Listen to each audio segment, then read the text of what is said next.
Assalamualaikum warahmatullahi wabarakatuh. Salam sejahtera untuk kita semua dan salam sehat. Apa kabar hari ini? Semoga kita semua selalu dalam keadaan sehat, sukses, dan bersemangat. Selamat berjumpa kembali dalam Ujar, Unpam Mengajar.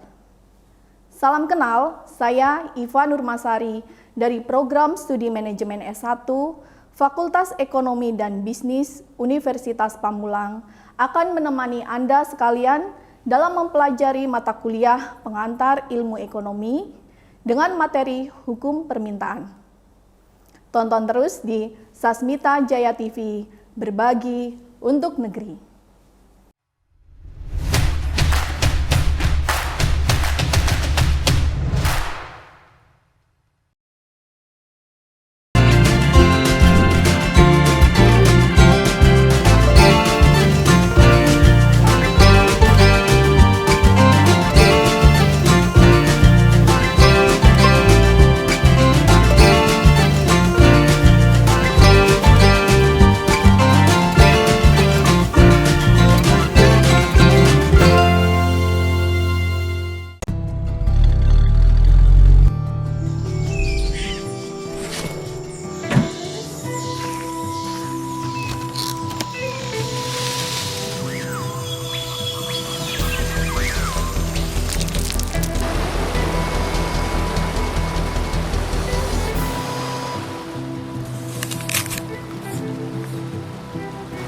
Makan buah itu keren.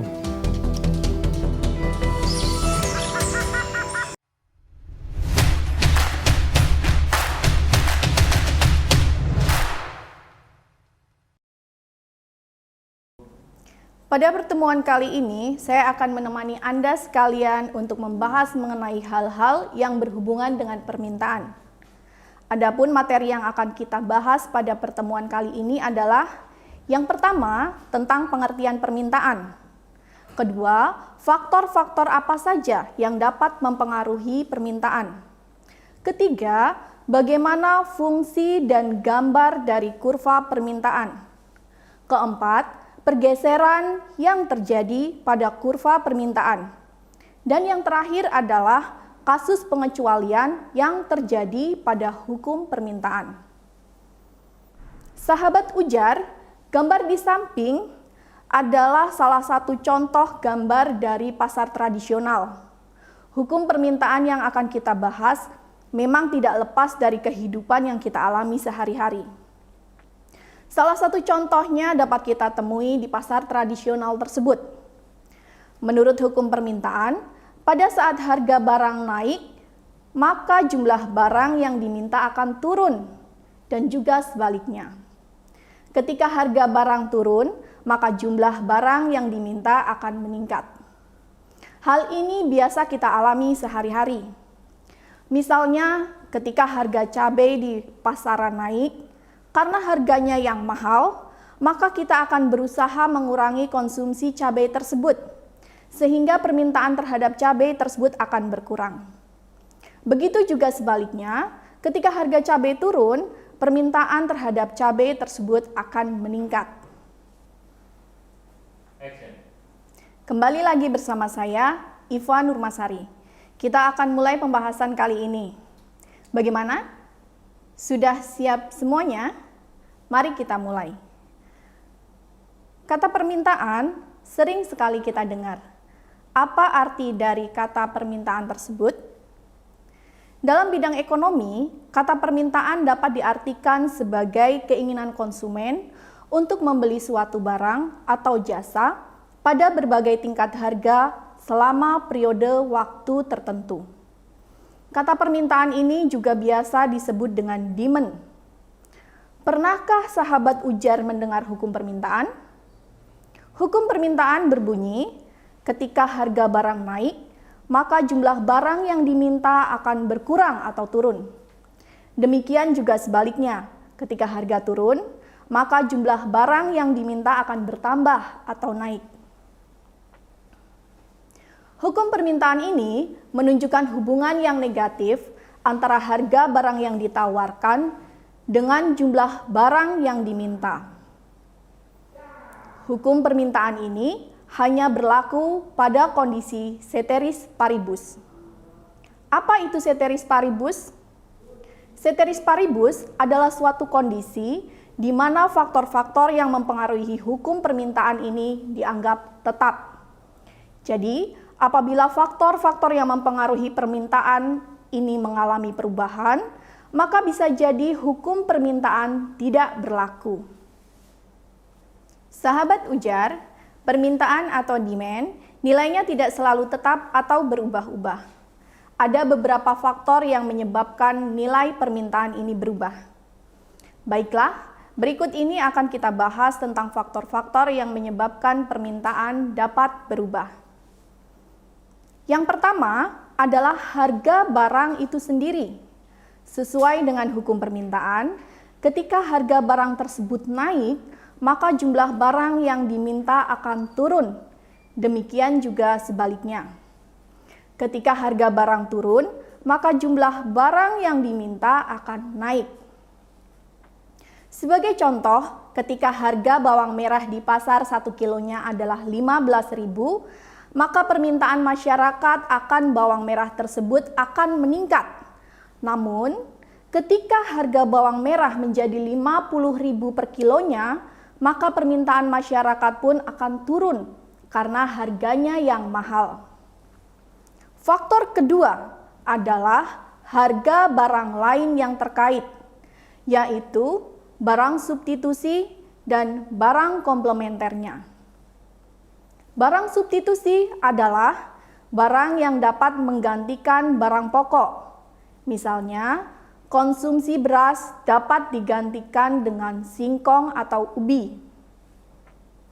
Misalnya, ketika harga beras naik, ada beberapa orang yang akan beralih mengkonsumsi singkong atau ubi tersebut, sehingga permintaan singkong atau ubi tersebut akan meningkat. Peningkatan permintaan singkong atau ubi ini jika tidak diimbangi dengan jumlah singkong atau ubi yang tersedia akan menyebabkan kenaikan pada harga singkong atau ubi tersebut. Sedangkan barang komplementer adalah barang pelengkap. Contohnya kopi dan gula yang saling melengkapi satu sama lain. Jika permintaan kopi sedang naik, maka permintaan terhadap gula juga akan naik. Kenaikan permintaan kopi dan gula tersebut, jika tidak diimbangi dengan kenaikan jumlah barang yang tersedia, tentu saja akan menyebabkan kenaikan harga. Faktor ketiga adalah tingkat pendapatan per kapita dan pendapatan rata-rata masyarakat. Apabila pendapatan per kapita dan pendapatan rata-rata masyarakat meningkat, maka akan menyebabkan jumlah permintaan pada suatu barang akan ikut naik. Faktor selanjutnya, yang keempat adalah distribusi pendapatan dalam masyarakat. Jumlah permintaan barang pada daerah yang mempunyai distribusi pendapatan masyarakat yang merata tentu akan berbeda dengan permintaan barang pada daerah yang mempunyai distribusi pendapatan yang tidak merata. Faktor kelima adalah cita rasa masyarakat, yaitu selera atau kebiasaan. Selera masyarakat akan mempengaruhi jumlah permintaan. Misalnya, pada saat tren batu aki atau tanaman janda bolong, permintaan masyarakat akan barang tersebut tentu saja akan meningkat, meskipun harga barang tersebut mahal. Namun, ketika tren terhadap barang tersebut sudah turun, permintaan juga akan ikut turun, dan harga barang tersebut juga akan turun. Faktor keenam adalah jumlah penduduk. Jumlah penduduk pada suatu daerah tentu saja mempengaruhi jumlah permintaan pada barang tersebut. Jika jumlah penduduknya banyak, maka permintaan akan tinggi. Begitu juga sebaliknya. Ketika jumlah penduduknya sedikit, permintaan juga turun. Dan faktor ketujuh adalah ramalan mengenai keadaan di masa yang akan datang. Misalnya, pada masa awal pandemi COVID-19, masyarakat mengalami panic buying. Salah satu alasannya adalah karena kekhawatiran untuk mendapatkan barang-barang pada masa yang akan datang. Adanya panic buying ini, jika tidak diimbangi dengan ketersediaan jumlah barang, dapat menyebabkan kenaikan pada harga barang-barang tersebut. Dan faktor yang terakhir, yaitu kedelapan, adalah usaha-usaha produsen dalam meningkatkan penjualan. Untuk meningkatkan pendapatannya, perusahaan akan melakukan strategi pemasaran yang membuat konsumen tertarik. Misalnya dengan memberikan diskon, iklan yang menarik, dan masih banyak strategi yang lainnya. Hal ini tentu akan menarik minat konsumen untuk membeli, sehingga permintaan akan barang tersebut menjadi naik. Gambar di samping adalah salah satu usaha dari perusahaan untuk meningkatkan penjualan, yaitu dengan memberikan diskon yang menarik. Hal ini tentu saja akan menarik minat pengunjung untuk membeli barang tersebut. Demikianlah sahabat ujar, faktor-faktor yang mempengaruhi permintaan akan suatu barang. Mudah dimengerti bukan? Sahabat ujar dimanapun berada. Kemudian bagaimana dengan bentuk fungsi dan gambar kurva dari permintaan ini? Untuk bentuk fungsi permintaan dapat dilihat pada gambar di samping.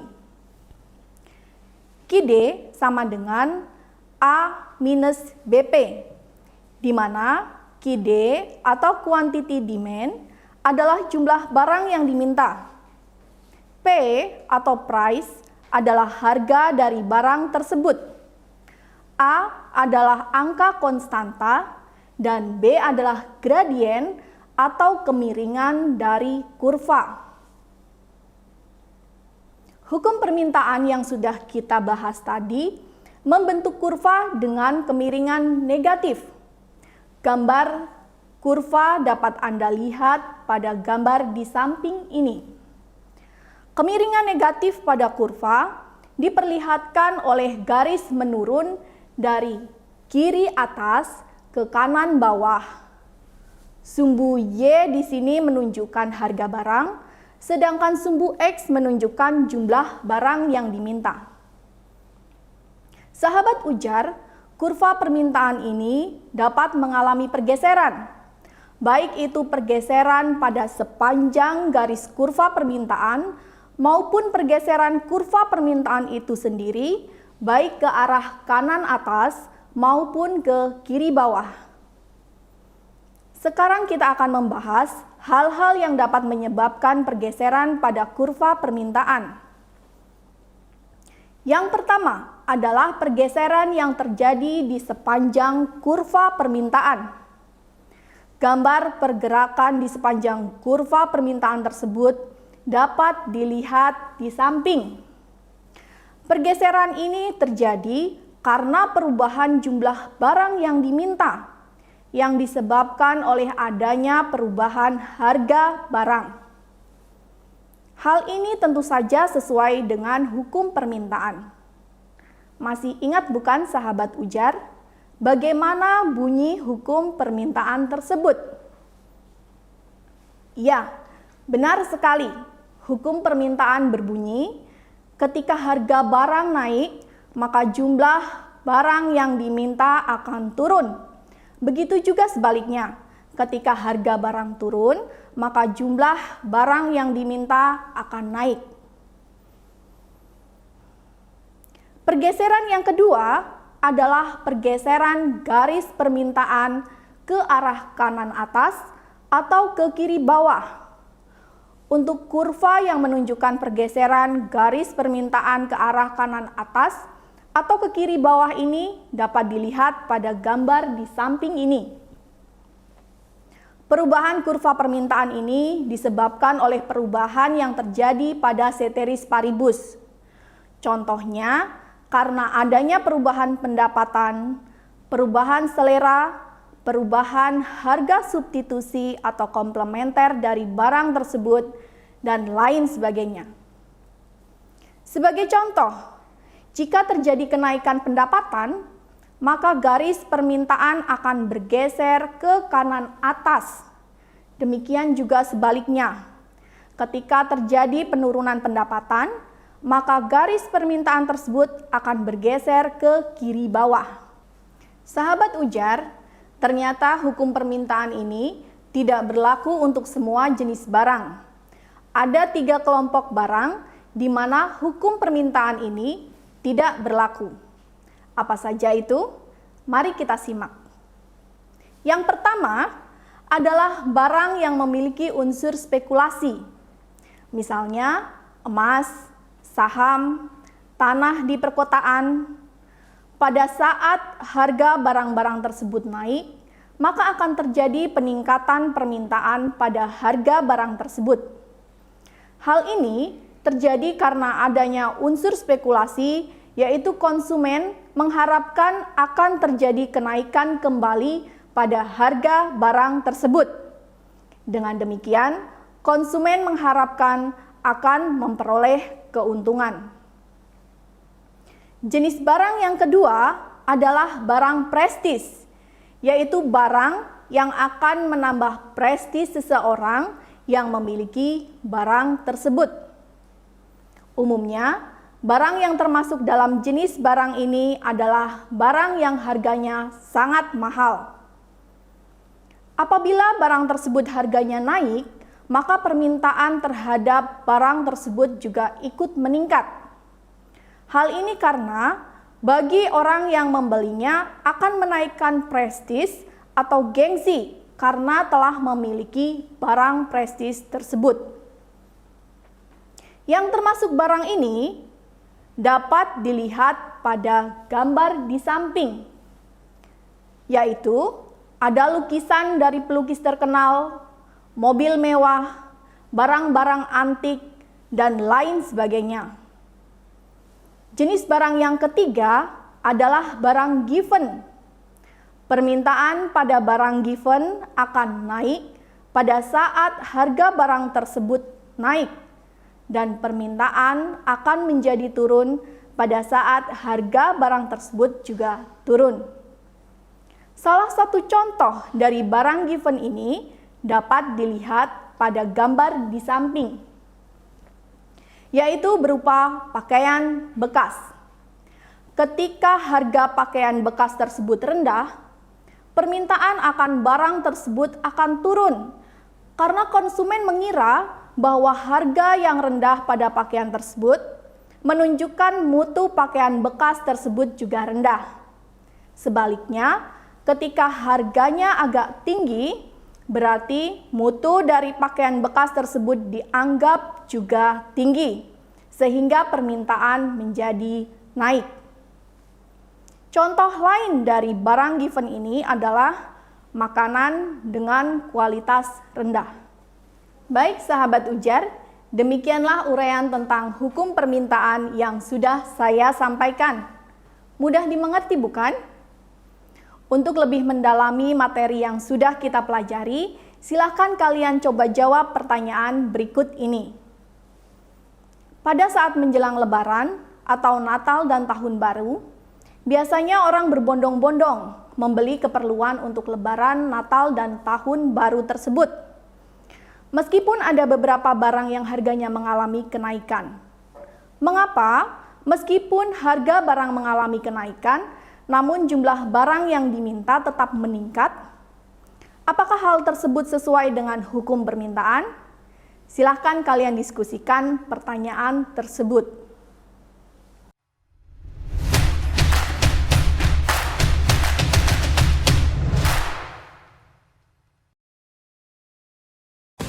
Alur pelayanan vaksinasi COVID-19 2 meja. Sasaran datang sesuai jadwal, di ruang tunggu dilakukan pengecekan dan pengisian data. Di meja 1, dilakukan pemeriksaan fisik dan vaksinasi. Di meja 2, pencatatan dan observasi selama 15 menit. Ayo ikut vaksinasi COVID-19, aman dan berkualitas.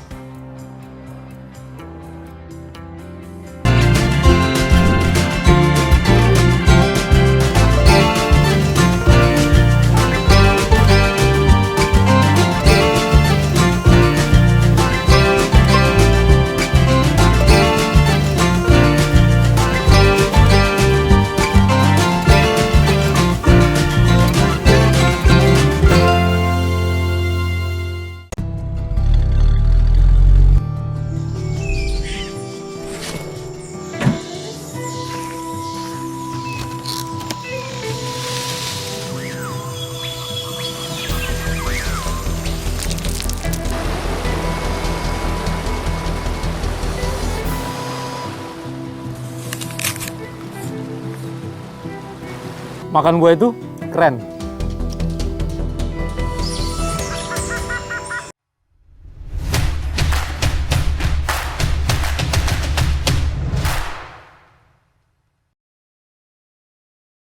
Baiklah sahabat ujar, setelah tadi kita membahas bersama tentang hukum permintaan, maka dapat kita simpulkan bahwa 1. Hukum permintaan berbunyi, ketika harga barang naik, maka jumlah barang yang diminta akan berkurang.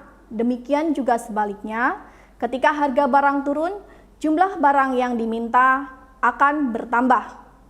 Hukum ini berlaku hanya pada kondisi ceteris paribus. 2.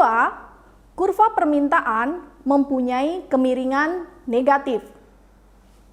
3. Permintaan pada garis kurva dapat bergeser di sepanjang garis kurva permintaan karena adanya perubahan harga.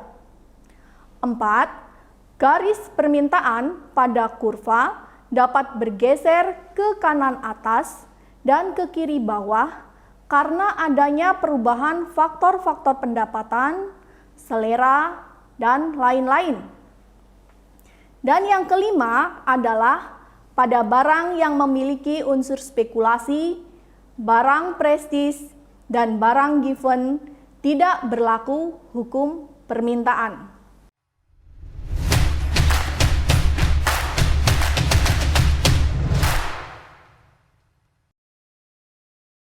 Saya Dr. Risa Broto Asmoro. Berikut tips menjadi wisatawan yang aman COVID-19 dan bertanggung jawab melindungi sesama.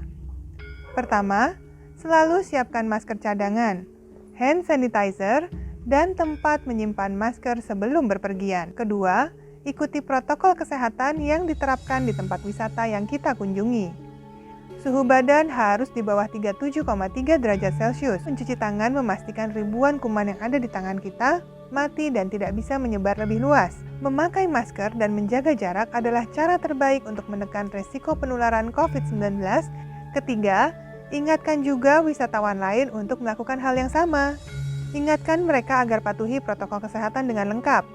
And for those who come from abroad, we welcome you with open hand, open heart, and open mind.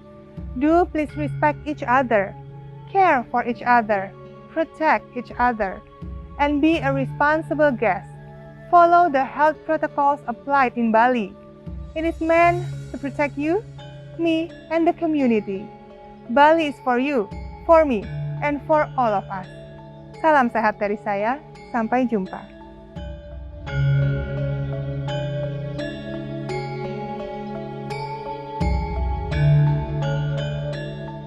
Ibu pergi dulu ya. Arisan sih emang seru, walaupun sudah divaksinasi, tapi resiko berkerumunnya itu loh. Benar, hindari kerumunan. Ingat protokol kesehatan. Ayah nggak pakai masker. Ayah kan udah divaksinasi. Walaupun sudah divaksinasi, protokol kesehatan tetap kudu dilaksanakan. Benar, tetap pakai masker. Ikuti protokol kesehatan. Cuci tangan dulu. Kakak kan sudah divaksinasi. Tapi protokol kesehatan tetap kudu Kalau dilakukan. sudah vaksinasi, protokol kesehatan harus tetap dilaksanakan. Tetap disiplin dengan protokol kesehatan 5M. Alur pelayanan vaksinasi COVID-19 2 meja. Sasaran datang sesuai jadwal, di ruang tunggu dilakukan pengecekan dan pengisian data. Di meja 1 dilakukan pemeriksaan fisik dan vaksinasi. Di meja 2, pencatatan dan observasi selama 15 menit. Ayo ikut vaksinasi COVID-19, aman dan berkualitas.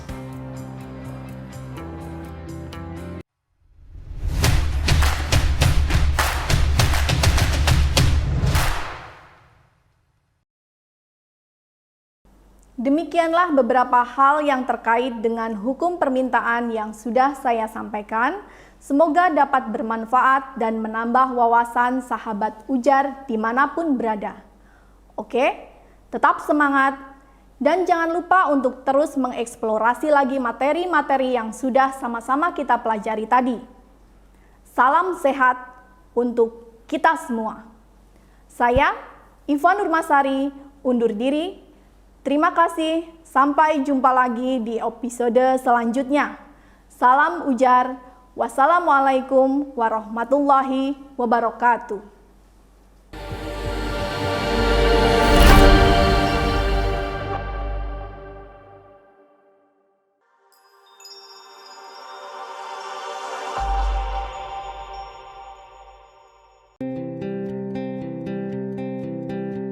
Talasemia adalah penyakit kelainan darah, di mana umur darah 2-4 kali lebih pendek dibanding darah normal.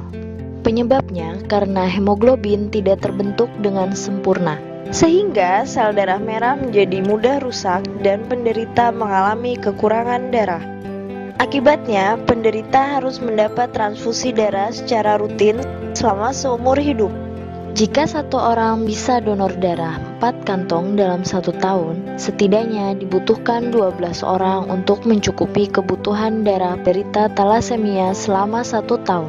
Faktanya, setiap 250 ml darah yang ditransfusikan akan membawa sekitar 250 mg zat besi, sedangkan untuk kebutuhan normal tubuh hanya 1-2 mg per hari. Akibatnya, terjadi penumpukan zat besi dalam tubuh dan bisa menyebabkan gagal jantung, pembekakan hati, dan limfa. Setiap 3 jam ada 1 anak yang menderita talasemia. Dalam 1 tahun diperkirakan akan ada 2.500 anak yang menderita talasemia. Angka ini akan terus bertambah setiap tahunnya. Diperkirakan tahun 2020 nanti lebih dari 20.000 anak Indonesia menderita talasemia. Ini 2 kali lipat dari jumlah kelahiran bayi di Indonesia setiap hari, atau hampir 4 kali lipat dari jumlah penderita talasemia saat ini. Talasemia terbagi menjadi 2, talasemia mayor dan talasemia minor. Talasemia mayor adalah orang yang menderita penyakit talasemia, sedangkan talasemia minor hanya sebagai pembawa gen talasemia dengan gejala anemia ringan, sehingga mereka tidak perlu pengobatan talasemia. Secara fisik, pembawa talasemia tidak dapat dibedakan dengan manusia yang memiliki sel darah normal. Mereka bisa bekerja, menikah, dan melakukan aktivitas lainnya, bahkan mampu mendonorkan darah. Talasemia bisa dicegah dengan cara menghindari pernikahan sesama pembawa talasemia. Bagaimana cara mendeteksinya? Satu-satunya jalan adalah dengan screening darah untuk mengetahui apakah normal atau pembawa talasemia. Bagaimana mekanisme penurunannya? Talasemia diturunkan dari orang tua kepada anaknya. Jika sesama talasemia mayor